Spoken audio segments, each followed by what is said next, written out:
Thanks for letting me be here today. At about 4 a.m. this morning, a woman and family in Little Village, about 5 miles from here, ended up losing her 5 children in a 5-alarm fire on the west side, not less than 5 miles from here. And so as we think about the trauma that family, that neighborhood, that community, we think about the family that was in the building next door to them, that woman and her 5 children, they made it out alive. One little boy in that family said, "I carried my brother out." And the other woman whose children died this morning, she was wailing and said, how can I live without my babies? Why does trauma affect one family and the other not today, this morning at 4 a.m.? How do we make sense of that? How do we wrestle with our faith and what we know about the human spirit in light of that? So today we want to examine a little bit about what trauma is and what that means for us. So in the name of the Father, and of the Son, and of the Holy Spirit, one God, amen. So what is trauma? I'd argue that probably everybody in here who thinks what happened this morning counts as trauma. Of course, a huge fire, losing your children, watching your neighbor, maybe your family members being carried out, the whole scene this morning, that's going to have ripple effects probably for a lifetime for most of those people on that block this morning. For the firefighters that came to respond on the scene, trauma for them, right? It affects all of those people this morning, physically, emotionally, and I would argue also spiritually. But what else counts? Maybe many of us have not been through a 5-alarm fire. Maybe we have or have not lost children, or maybe they've been a little bit more invisible, those losses. Whether it's a pregnancy loss, whether it was an abusive father in childhood, whether it was a medical diagnosis or a medical procedure. Many times we carry invisible wounds and invisible types of trauma that are not always observable or easy to talk about. What are the types of big T trauma and little t trauma? A big T trauma might be a car accident or a specific sentinel event. You can say, yes, on this day, this is what happened. Or I was violated, or I was assaulted, or I was held at gunpoint. There was a fire. A little t trauma might be things that happen over time that wear on our souls, that wear on our bodies, on our emotions, on our relationships. So it might be growing up in a dysfunctional family, or one who has those that have substance use in their family, all of the different complexities of the family that happen there. It might be traumas that occur within a church context. Many of us know all of the attention that in Hollywood as well as in the church that's happening right now, the Me Too movement. There's lots of people coming forward and talking about, hey, I've experienced some trauma. What does that mean when that actually happens in the church as well? And how does that affect us as the sheep following the Great Shepherd? So a definition of trauma is basically, in short, any stressful life event that exceeds our ability to cope. Each one of us might define trauma differently in our own personal lives. 2 people may go through the same event and may or may not consider that a traumatic event. So first of all, trauma is in the eye of the beholder.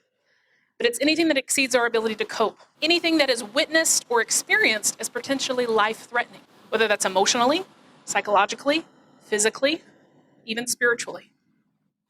Especially for those that hold their faith dear, if something is coming close to threatening that sense of faith, that can be a spiritually traumatic event as well.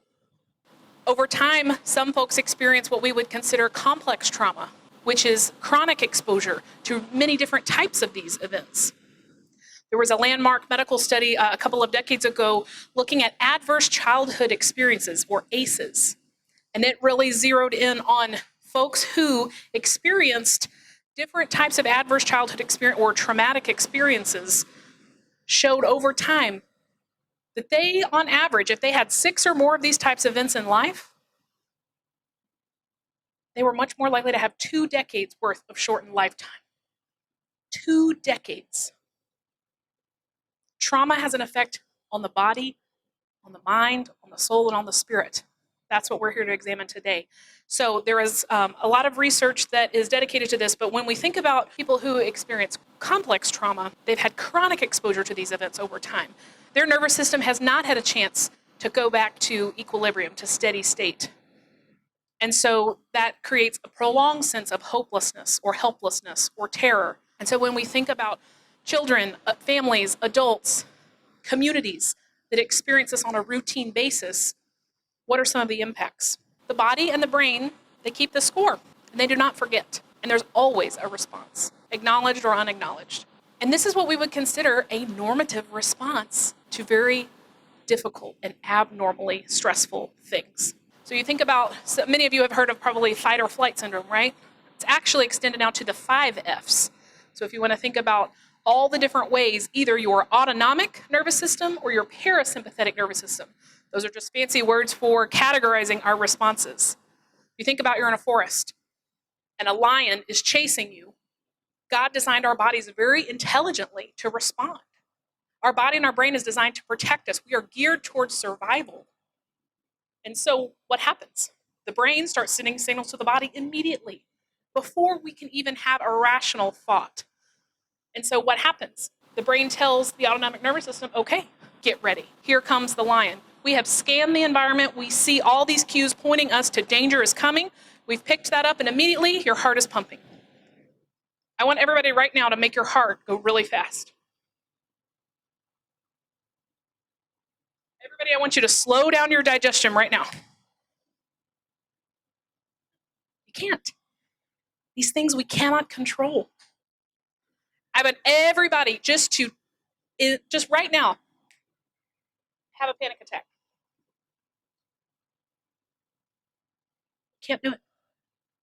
You cannot tell yourself to, or many times even not to do these things. The body responds. But how many times do we feel a sense of shame or guilt when these things simply just happen to us?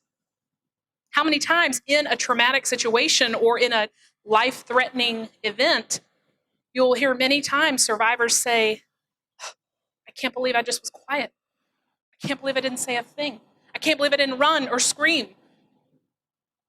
Many times people do not have control over their response. So as you can see here, the brain tells the body, are we going to fight? Are we going to flight and just get out of there? Are we going to freeze? Because actually we've determined in our environment right now the best course of action is just to freeze and shut down. Do we actually need to flop or fawn? Do I need to play dead? Do I need to try to seek out what the maybe the aggressor might need or want? Maybe I can calm them or charm them in this moment. Or do I need to befriend them? Many times you'll hear cases of chronic abuse cases where maybe someone was abducted and over time have developed a traumatic bonding with an aggressor. And so that develops a type of a friendship, which many people would think, why would you be friends with that person? And when you first got the moment to run away, why didn't you run away? The brain has already told you how to survive. And so many times this may or may not be as adaptive or as helpful as we would like, but it is God's way of trying to instill this automatic mechanism to protect us. So these are the 3 types, the triune, not the triune God, but the triune brain that trauma researchers have come up with in thinking about how is the brain wired to receive this kind of information when a traumatic event is happening. Because a lot of it is we perceive an experience as a traumatic event. We are the ones that define that. No one can tell us something that we have been through has not been traumatic. That's how our brains have perceived that, how our emotion, our spirit, our history tells us that. And so when we think about the different parts of the brain, this is our most instinctual formative response. This happens automatically. Then the emotional brain. This is the reptilian brain, we would say. Then the emotional brain kicks in. That's how we respond with emotions, with the relationships, and as we're using that part of our brain. Think about it. You're in a fight with your partner. What's happening? Who's yelling? Who's screaming? Who's silent? What's going on? How many times are we saying things with our words or our actions, but internally something very different is happening, right? You're saying, oh, no, I didn't mean it like that. Forgive me, please. I'm so sorry. And what is the other person hearing? Many times that sets off a very different emotional reaction that is beyond, that is internal to the level of thought or reason. It's very hard to reason out of an emotional argument like that. You guys know, you've had those, right, many times. So we have to think about how God designed our brain to support that. And so then the neocortex, this is what separates us. So we have that capacity for rational thought. How many times in the liturgy and prayers do we talk about we are the rational sheep, right? Created in God's image, that's who we are. We have the capacity to think and to reason.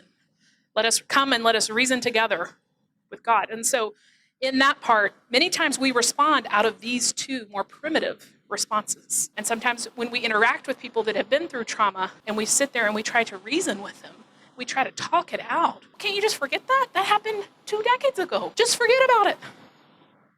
Pray, be happy, focus on the future, just press forward. Just leave that. The past is,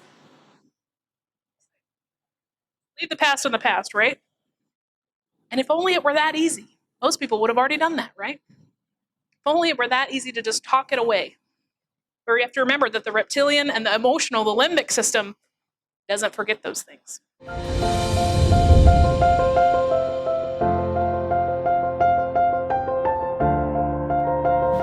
Okay, so now what? Many people say too, trauma, PTSD, depression, those things, it's just all in your head. You just need to get out of your head. Like, that's just a mental thing. Just put your mind, think about what you need to do to get over these things. It's just all in your head. Who here has had a family member or yourself that has had a diagnosis of diabetes or of cancer?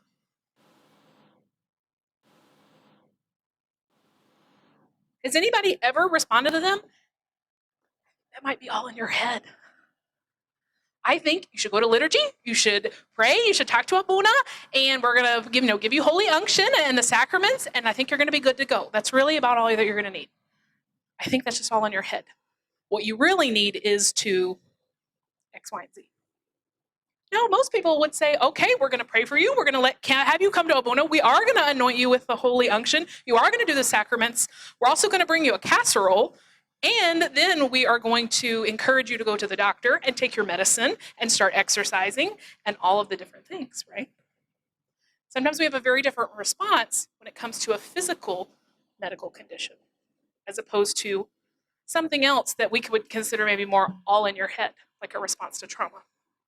So right here it is. We have done PET scans, a fancy word for examining the brain and taking a snapshot. A brain scans of someone who has been through chronic and complex trauma is significantly objectively different from someone who is not. Our brains are different as a result of that. Now, God has created our brains to be very resilient. They can always change over time. We have over 1 billion neurons in our brain that are constantly developing and changing.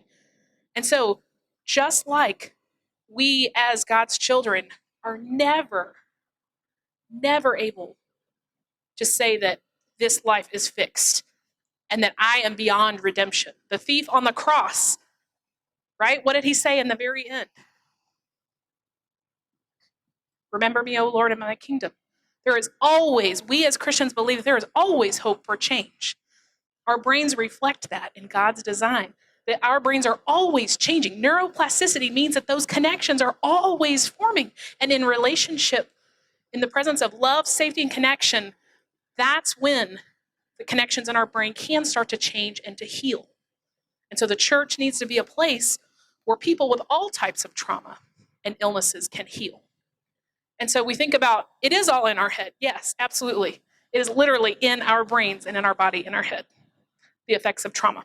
We think about when this happens in childhood. How does this impact what we would call attachment or normal human development? In childhood, that is where a person learns how to trust others, how to make sense of the world. Do I think the world is safe, just, right? Who can I depend on? Who's going to meet my needs?